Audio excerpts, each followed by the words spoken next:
La manière la plus simple de pratiquer la cohérence cardiaque est d'appliquer la méthode appelée 3-6-5 développée par le docteur David O'Hary. La méthode 3-6-5, c'est, pour commencer, 3 pour 3 séances par jour. 3 séances par jour parce que les bénéfices d'une séance ne se font ressentir qu'environ 4 à 6 heures. Il faudra donc renouveler la pratique pour en tirer tous les bienfaits. Idéalement, on pratiquera donc une séance le matin au lever, une deuxième séance avant le déjeuner et une dernière séance en fin d'après-midi. La méthode 3-6-5, c'est ensuite 6, comme 6 respirations par minute. 6 respirations par minute, c'est un rythme qui est nécessaire pour que les fréquences respiratoires et cardiaques s'harmonisent, se synchronisent. Concrètement, on obtient ce rythme en pratiquant 5 secondes d'inspire et 5 secondes d'expire, ce qui nous fait donc une respiration complète de 10 secondes.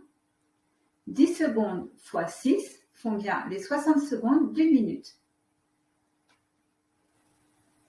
La méthode 3-6-5, c'est ensuite 5, comme 5 minutes par séance. Effectivement, la durée de session doit être suffisamment importante pour pouvoir en retirer les bénéfices sur le long terme. Pendant ces 5 minutes, vous veillerez à être dans un endroit calme et à ne pas être dérangé.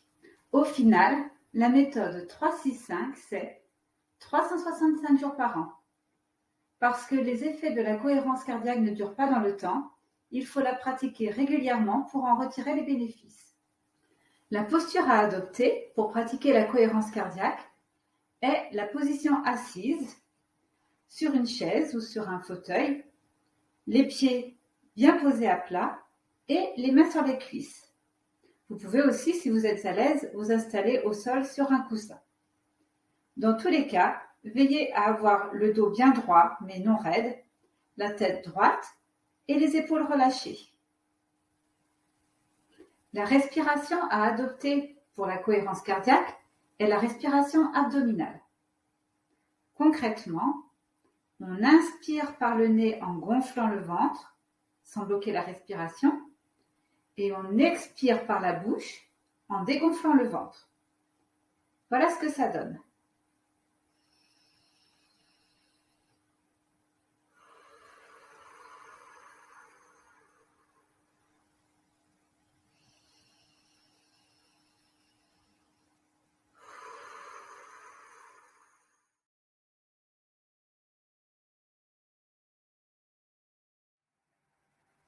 Je vous propose donc maintenant de pratiquer ensemble. Toutefois, avant de commencer, il faut savoir que ce rythme respiratoire de 6 respirations par minute est très exigeant et loin de notre respiration de tous les jours qui est en moyenne de 9 à 24 respirations par cycle. À l'aide du guide qui va suivre, je vous propose donc une respiration intermédiaire de 7,5 respirations par minute, ce qui nous amènera à 4 secondes d'inspire et 4 secondes d'expire. Quand vous serez familiarisé avec la technique, vous pourrez, à l'aide de guides respiratoires, revenir sur la méthode classique, c'est-à-dire de 6 respirations par minute. Installez-vous confortablement, détendez-vous et concentrez-vous sur votre respiration.